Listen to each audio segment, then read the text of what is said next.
राजू एक ऐसा लड़का था जिसे उसके गांव वाले निकम्मा समझते थे।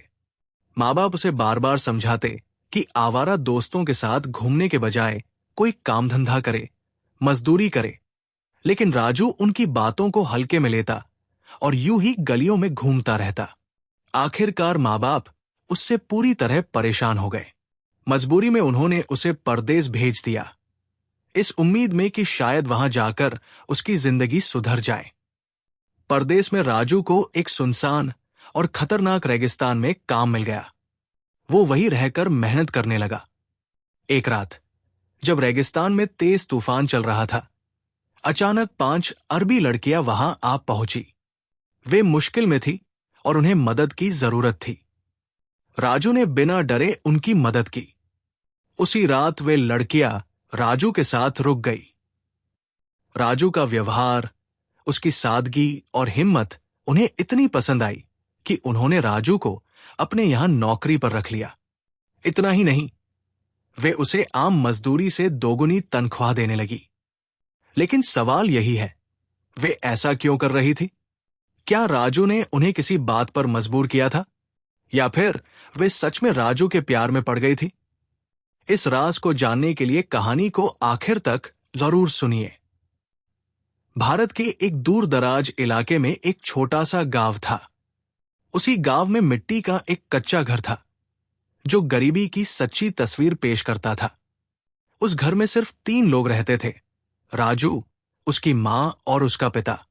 राजू मेहनती था और शारीरिक काम से कभी नहीं घबराता था, लेकिन उसकी सबसे बड़ी कमजोरी थी पढ़ाई से भागना। गरीबी के बावजूद उसके माँ बाप यही सपना देखते थे कि उनका बेटा पढ़ लिख कर कुछ बन जाए। वे रोज उसे स्कूल के लिए तैयार करते, बैग पकड़ाते, थोड़े पैसे देते और दुआओं के साथ घर से भेजते। राजू भी पूरे भरोसे के साथ घर से निकलता, लेकिन स्कूल जाने के बजाय होटल में दोस्तों के साथ चाय पीता, सिगरेट पीता और घंटों गप्पे मारता। कई बार वो फिल्म देखने भी चला जाता। जब स्कूल की छुट्टी का समय होता तो वो ऐसे घर लौटता जैसे पूरा दिन पढ़ाई में बिताकर आया हो। माँ बाप खुश थे, लेकिन सच्चाई से पूरी तरह अनजान। राजू अक्सर स्कूल की फीस, किताबों, यूनिफॉर्म और कॉपियों के नाम पर पैसे मांगता रहता। जो पैसे मिलते उन्हें पढ़ाई पर खर्च करने के बजाय दोस्तों के साथ ऐशमस्ती में उड़ा देता। इसी तरह दिन, हफ्ते और महीने बीतते चले गए। एक दिन उसके पिता किसी जरूरी काम से शहर गए। थकान और तेज सिरदर्द की वजह से उसने सोचा कि थोड़ी देर किसी होटल में बैठकर चाय पी ले। जैसे ही वो होटल के अंदर दाखिल हुआ, उसकी आंखें हैरानी से फैल गई। सामने एक मेज पर राजू अपने दोस्तों के साथ बैठा था। जोर जोर से हंस रहा था। चाय चल रही थी और माहौल पूरी तरह बेफिक्र था। ये नजारा देखते ही बाप जैसे सुन्न रह गया। दिल जोर से धड़क उठा। वो कुछ पल दरवाजे पर ही चुपचाप खड़ा रहा, फिर धीरे धीरे कदम बढ़ाकर राजू के पास जाकर बैठ गया। जैसे ही राजू की नजर अपने पिता पर पड़ी, उसका चेहरा उतर गया। हाथ पैर कांपने लगे और आंखों में शर्म साफ दिखाई देने लगी। पिता ने बेहद नरमी से लेकिन टूटे हुए दिल के साथ कहा, बेटा, ये वही पैसे हैं ना जो तुम रोज हमसे स्कूल, किताबों, बैग और वर्दी के नाम पर लेते हो, यहां दोस्तों के साथ बैठकर चाय पीने और हंसी मजाक करने के लिए? राजू ने तुरंत झूठ बोलने की कोशिश की। बाबा, आज स्कूल में छुट्टी थी, मास्टर नहीं आए थे, इसलिए दोस्तों के साथ यहां आ गया। मैं रोज स्कूल जाता हूं, कभी बिना वजह छुट्टी नहीं करता, आप जानते हैं ना। पिता ने उसकी बात सुनी, लेकिन वो सब समझ चुका था। उसे एहसास हो गया था कि उसका बेटा लंबे समय से उसे धोखा दे रहा है। फिर भी उसने गुस्सा नहीं किया। बस इतना कहा, अगर स्कूल में छुट्टी थी तो घर आ जाते, मेरे साथ खेतों में हाथ बंटा लेते। तुम जानते हो, मैं अब बूढ़ा हो चला हूं। गर्मी हो या सर्दी, दिन भर खेतों में मेहनत करता हूं ताकि तुम पढ़ सको और कुछ बन सको। मैं तो बस इसी दिन का इंतजार कर रहा हूं कि तुम्हारी पढ़ाई पूरी हो और मुझे ये बोझ छोड़ने का मौका मिले। राजू ने सिर झुका लिया। उसकी आवाज भर आई, बाबा, मुझसे बहुत बड़ी गलती हो गई। आगे से अगर छुट्टी हुई तो सीधे घर आऊंगा और आपके साथ काम करूंगा।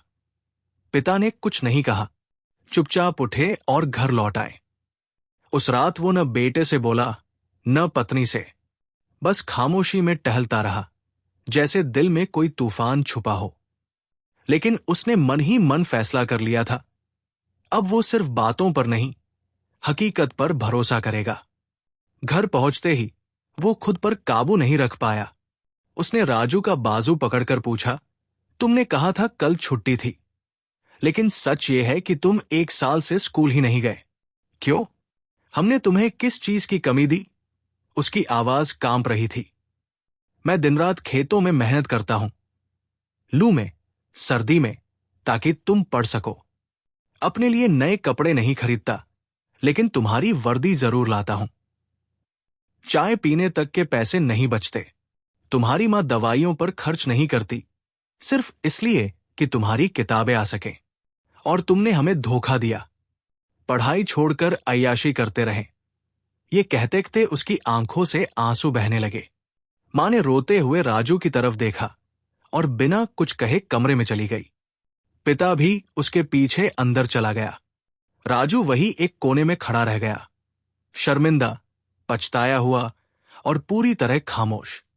उस दिन पहली बार उसे समझ आया कि वो कितना गलत रास्ते पर चल रहा था। उसे खुद से नफरत होने लगी। उसे महसूस हुआ कि माँ बाप की मेहनत के बदले उसने सिर्फ धोखा दिया। उस रात उसे नींद नहीं आई। वो बिस्तर पर जागता रहा और दिल ही दिल में कसम खा ली, अब चाहे जो हो जाए, मैं कुछ बनकर दिखाऊंगा। अपने माँ बाप को मुझ पर गर्व महसूस कराऊंगा। अगली सुबह वो जल्दी उठा, तैयार हुआ और नौकरी की तलाश में निकल पड़ा। दिन भर भटकता रहा, लेकिन हर जगह एक ही सवाल पूछा गया, कितनी पढ़ाई की है? और वो चुप रह जाता, क्योंकि उसके पास इसका कोई जवाब नहीं था। पढ़ाई तो उसने कभी पूरी की ही नहीं थी, सिर्फ वक्त बर्बाद किया था। इसी वजह से कोई भी उसे ढंग का काम देने को तैयार नहीं हुआ। शाम को थकाहारा घर लौटा तो उसने सोचा, अगर पढ़ लिख कर कुछ नहीं बन पाया तो कम से कम घर पर बोझ तो न बनूं। अगले दिन से उसने मजदूरी शुरू कर दी। कहीं ईंटें ढोई, कहीं ठेले खींचे। जो भी काम मिला कर लिया, जो भी कमाया लाकर मां के हाथ में रख दिया। मां बाप उसके बदले हुए व्यवहार से खुश तो थे, लेकिन दिल से दुखी भी। वे चाहते थे कि उनका बेटा अफसर बने, इज्जतदार नौकरी करे। मजदूरी उनके सपनों का हिस्सा नहीं थी। कुछ दिन बाद उन्होंने आपस में बात की। लड़का बदल गया है, लेकिन यहां मजदूरी से न इसका भविष्य बनेगा, न हमारा गुजारा होगा। क्यों न इसे परदेस भेज दिया जाए? शायद वहां अच्छी कमाई हो जाए और इसकी जिंदगी पटरी पर आ जाए। माँ बाप की ये बात राजू ने चुपचाप सुन ली। उसने बाहर से कुछ नहीं कहा, बस जाकर बिस्तर पर लेट गया। लेकिन उसका मन लगातार सोचता रहा, अम्मी अब्बू ठीक ही तो कह रहे हैं। अगर मैं बाहर चला जाऊं, चाहे मजदूरी ही क्यों न करनी पड़े, वहां की कमाई यहां से कहीं ज्यादा होगी। यहां रोज अगर 300 रुपए मिलते हैं तो वहां शायद 5,000 या 6,000 रोज के मिल जाएं। उन पैसों से अम्मी की सारी ख्वाहिशें पूरी हो जाएंगी। अब्बू को खेतों में मेहनत नहीं करनी पड़ेगी। अगली सुबह वो खुद अपने माँ बाप के पास गया और बोला, अम्मी, अब्बू, मैं तैयार हूं। आप इंतजाम कर दीजिए, मैं परदेस जाऊंगा। जो भी काम मिलेगा कर लूंगा। बाप ने कहा, पहले आधार कार्ड बनवाओ, फिर पासपोर्ट, वीजा का इंतजाम मैं कर लूंगा। राजू ने जल्दी जल्दी दोनों कागजात बनवा लिए, लेकिन असली परेशानी पैसों की थी। बाप के पास इतने पैसे नहीं थे कि वीजा और टिकट का खर्च उठा सके। आखिरकार भारी मन से उसने अपनी जमीन का एक छोटा सा टुकड़ा बेच दिया, जो उसके बाप दादा की आखिरी निशानी थी। कुछ ही हफ्तों में राजू सऊदी अरब पहुंच गया। वहां उसने एक पुराने जानकार के घर पनाह ली, जो खुद एक साधारण मजदूर था। राजू को न अरबी भाषा आती थी, न वहां के तौर तरीके पता थे। नया माहौल उसे डरा रहा था, लेकिन उसने हिम्मत नहीं हारी। कुछ दिन बाद उसने मजदूरी शुरू कर दी। जो भी काम मिलता कर लेता। कभी सामान उठाता, कभी सफाई करता, कभी बाग में काम करता। तनख्वाह बहुत कम थी, जैसे तैसे गुजारा हो रहा था और माँ बाप को भेजने के लिए कुछ भी नहीं बचता था। राजू का दिल चाहता था कि कोई बेहतर काम मिले, ऐसा काम जिससे उसके माँ बाप की सारी परेशानियां खत्म हो जाएं। वो अपने जानने वालों से पूछने लगा, क्या कोई ऐसा काम है जिसमें मेहनत ज्यादा हो लेकिन पैसे अच्छे मिले? एक दिन उसके एक दोस्त ने कहा, एक काम है, मुश्किल जरूर है लेकिन तनख्वाह बहुत अच्छी है। अगर कर लिया तो तेरे माँ बाप की हर ख्वाहिश पूरी हो सकती है। राजू ने तुरंत पूछा, कौन सा काम? बता दे, मैं हर काम के लिए तैयार हूं। दोस्त ने बताया, यहां से बहुत दूर रेगिस्तान के बीच एक फार्म है जिसे यहां मजरा कहते हैं। वहां खजूरों का बाग है, कुछ बकरियां और ऊंट है। उनकी देखभाल करनी होगी। काम अकेले करना है। जगह बिल्कुल वीरान है लेकिन तनख्वाह 4 से 5,000 रियाल है। राजू ने बिना सोचे समझे हामी भर दी। दोस्त ने उस फार्म के अरब मालिक से बात कर ली। मालिक को भी तुरंत एक आदमी चाहिए था क्योंकि वहां काम करने वाला मजदूर छुट्टी पर जाने वाला था। अगले ही दिन अरब मालिक खुद गाड़ी लेकर आया और राजू को साथ बैठाकर निकल पड़ा। राजू खिड़की से बाहर देखता रहा। मन में एक ही सवाल था, ये जगह आखिर कब आएगी? शाम को सफर शुरू हुआ था लेकिन सुबह हो गई। सूरज निकल आया, फिर भी मंजिल का कोई पता नहीं था। राजू घबरा गया। ये जगह वाकई बहुत दूर थी, जैसे दुनिया से कटी हुई हो। वो रास्ते भर चुपचाप बैठा रहा, कभी रेगिस्तान को देखता, कभी आंखें बंद कर माँ बाप के बारे में सोचता। अब्बू शायद अभी भी खेतों में पसीना बहा रहे होंगे, अम्मी दवा छोड़कर पैसे बचा रही होंगी, और मैं एक अनजान रेगिस्तान की तरफ जा रहा हूं। एक दिन और एक रात के लंबे सफर के बाद आखिरकार वे एक सुनसान जगह पहुंचे। चारों तरफ सिर्फ रेत, सूखे पेड़ और गहरी खामोशी थी। न कोई इंसान, न कोई परिंदा, बस सन्नाटा। फार्म में कुछ बकरियां, ऊंट और खजूर के पेड़ थे। अरब मालिक ने गाड़ी से राशन उतारा, चावल, दाल, थोड़ी सब्जियां और पानी के कैन। उसने कहा, यह 15 दिन का राशन है, मैं हर 15 दिन में आऊंगा। खजूरों की देखभाल, जानवरों का ख्याल, सब तुम्हारी जिम्मेदारी है। थोड़ा बहुत काम समझाकर वो चला गया। राजू अकेला खड़ा रह गया। तभी उसे एहसास हुआ कि वो सच में कहाँ आ गया है। उसने माँ बाप को फोन करने के लिए मोबाइल निकाला, लेकिन स्क्रीन पर लिखा आया, नो सिग्नल। उसके हाथ कांप गए। ना इंसान, ना फोन। मैं कहां फंस गया हूं? दिल चाहा कि अभी सब छोड़कर भाग जाए, लेकिन तुरंत समझ आ गया, यहां आने में गाड़ी से 1 दिन लगा था।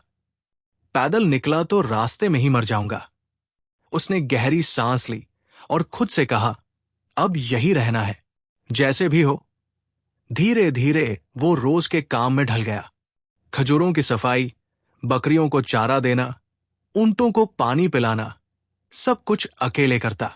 वक्त के साथ ये फार्म जेल नहीं, बल्कि उसका ठिकाना बन गया। 1 साल गुजर गया। जब दिल बहुत उदास होता तो वो फार्म के पीछे की ऊंची पहाड़ी पर चढ़ जाता। वहां कभी कभी मोबाइल में सिग्नल आ जाता और वो माँ बाप से बात कर पाता।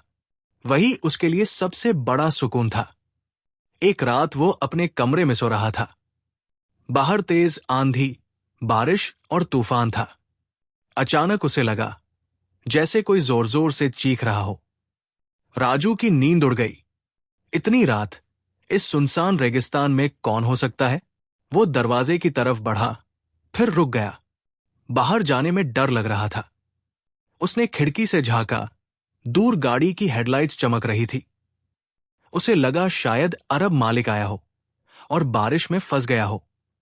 यह सोचकर वो दौड़ पड़ा। अंधेरे और बारिश में लाइट्स की तरफ बढ़ता गया। पास पहुंचकर उसने देखा, गाड़ी के पास कुछ साए खड़े हैं।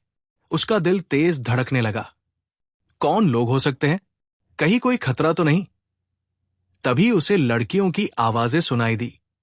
वे मदद के लिए चीख रही थी। अब डर की जगह उसके दिल में इंसानियत जाग गई। ये तो लड़कियां हैं, इन्हें मदद चाहिए। वो पास गया और नरम आवाज में बोला, बहन जी, क्या हुआ?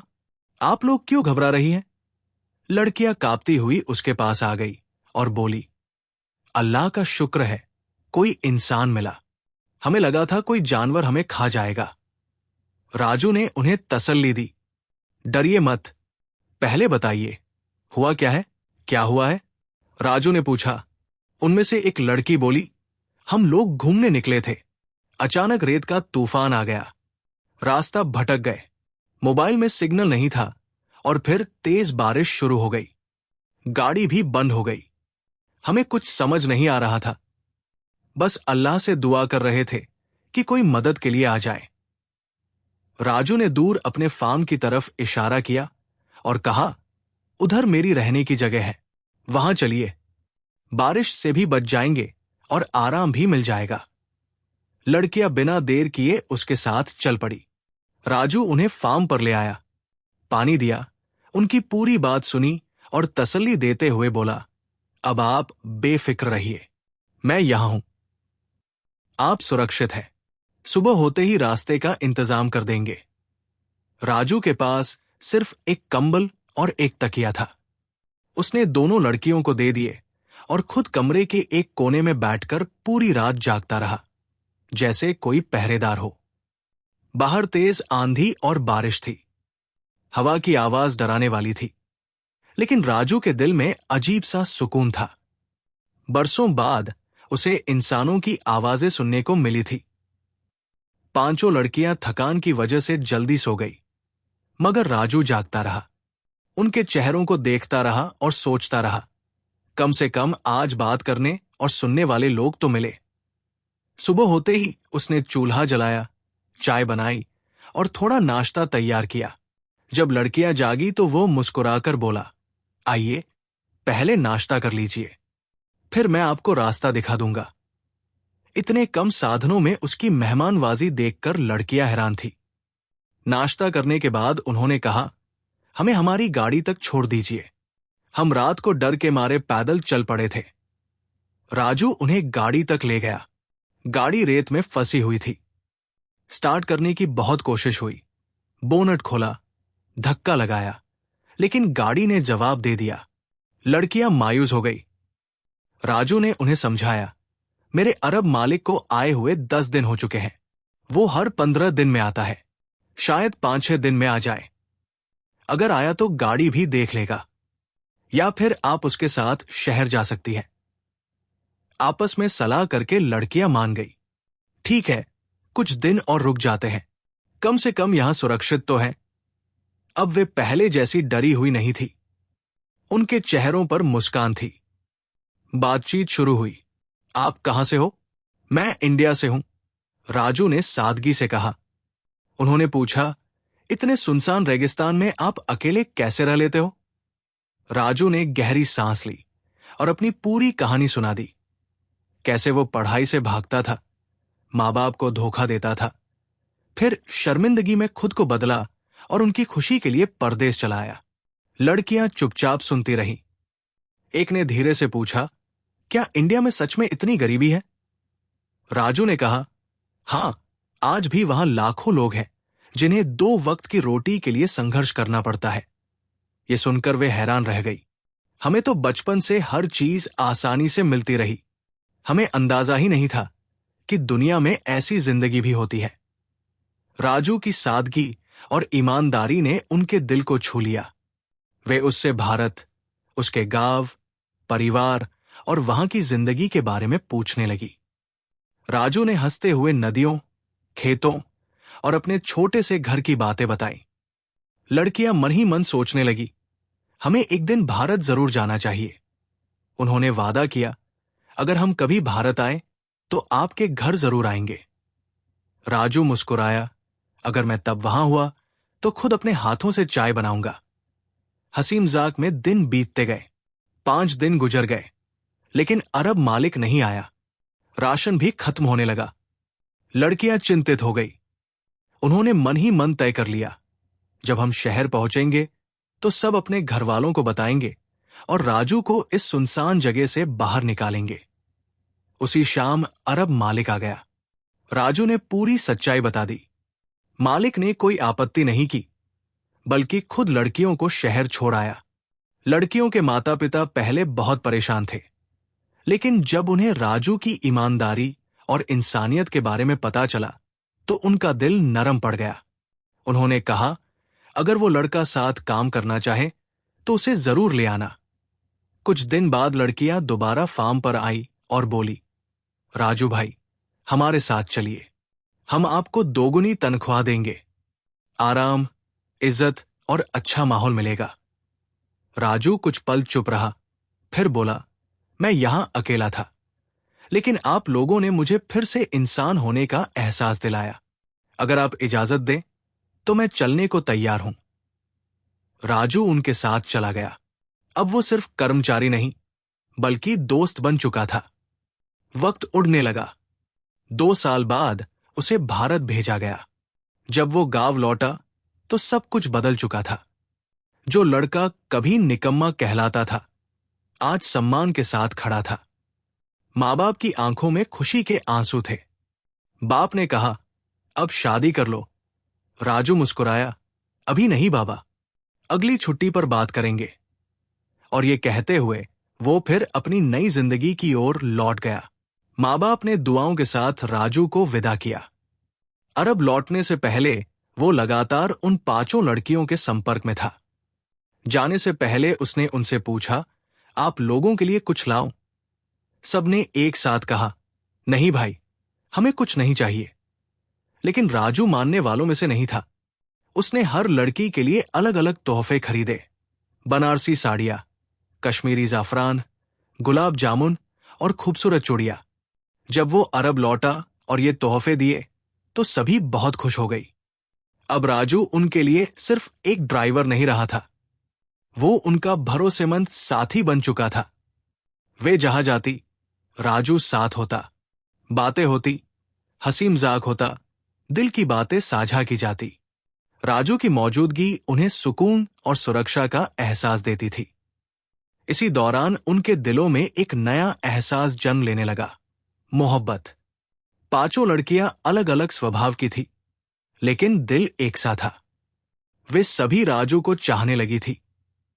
अब राजू उनके जीवन का अहम हिस्सा बन गया था। घर के काम हो, बाजार जाना हो या किसी कार्यक्रम में जाना, राजू हमेशा साथ रहता। लेकिन धीरे धीरे रिश्तों में खिंचाव आने लगा। अगर एक लड़की राजू को अपने साथ ले जाती तो बाकी फोन करने लगती, राजू तुम कहाँ हो, किसके साथ हो, हमें क्यों नहीं बताया? राजू सीधा साधा इंसान था। वो बस इतना कहता, आपकी दोस्त के साथ फंक्शन में आया हूं। लेकिन सच्चाई ये थी कि अब हर लड़की चाहती थी कि राजू सिर्फ उसी का हो। जलन बढ़ने लगी। पहले जो सहेलियां साथ बैठकर हंसती थी, अब खामोश रहने लगी। आंखों में सवाल थे, बातों में तंज और दिलों में बेचैनी। शुरू में राजू को कुछ समझ नहीं आया। उसे लगा शायद सब थकी हुई है। लेकिन रोज रोज किसी न किसी की नाराजगी सामने आने लगी। एक दिन कोई नाराज, दूसरे दिन कोई चुप, तीसरे दिन कोई ताना मार देती, आज तो तुम हमारे काम के भी नहीं रहे। राजू परेशान हो गया।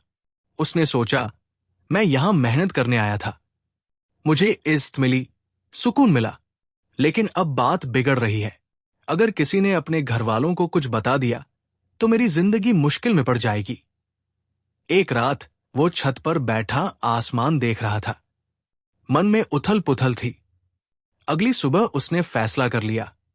नाश्ते के समय उसने आदर से कहा, अगर आप इजाजत दें तो मैं ये काम छोड़ना चाहता हूं। सब चौंक गई। क्यों राजू, क्या किसी ने कुछ कहा? राजू ने शांत स्वर में कहा, नहीं, लेकिन मुझे लग रहा है कि मेरी वजह से आप सबकी दोस्ती खराब हो रही है।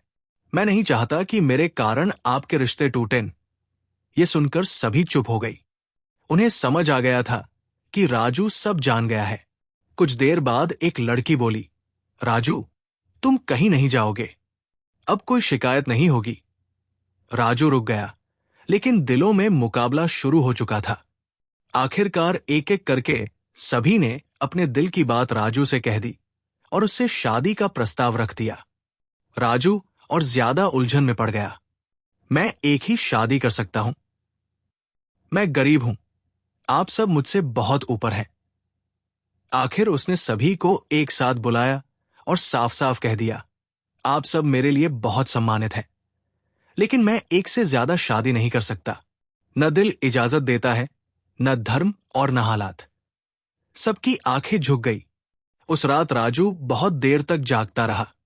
उसके दिल में एक ही चेहरा था, वो लड़की जो शांत थी, समझदार थी और सबसे ज्यादा उसका ख्याल रखती थी। राजू ने उससे अपने दिल की बात कह दी, अगर तुम चाहो तो हम आज ही शादी करके भारत चल सकते हैं। लड़की बोली, मैं शादी के लिए तैयार हूं, लेकिन मेरे मां बाप भारत में रहने की इजाजत नहीं देंगे। राजू ने कहा, अगर मोहब्बत सच्ची हो तो कुर्बानी देनी पड़ती है। लड़की ने जवाब दिया, अगर तुम मेरे लिए इस्लाम कबूल कर लो तो मैं अपना देश और आरामदायक जिंदगी छोड़कर तुम्हारे साथ चलूंगी। राजू ने बिना हिचक कहा, अगर तुम इतनी बड़ी कुर्बानी दे सकती हो तो मैं भी दिल से इस्लाम कबूल करता हूं। सादगी से उनका निकाह हुआ। अगले दिन दोनों भारत आ गए। राजू ने अपने मां बाप के चरण छुए और कहा, यही मेरी पत्नी है, मेरा सहारा है और मेरी जिंदगी की सच्चाई है। मां बाप की आंखें खुशी से भर आई। उन्होंने बहू को गले लगा लिया। अगर आपको यह कहानी पसंद आई हो तो कमेंट में जरूर बताइए। क्या आप राजू और अरबी लड़की की कहानी का पार्ट 2 देखना चाहेंगे?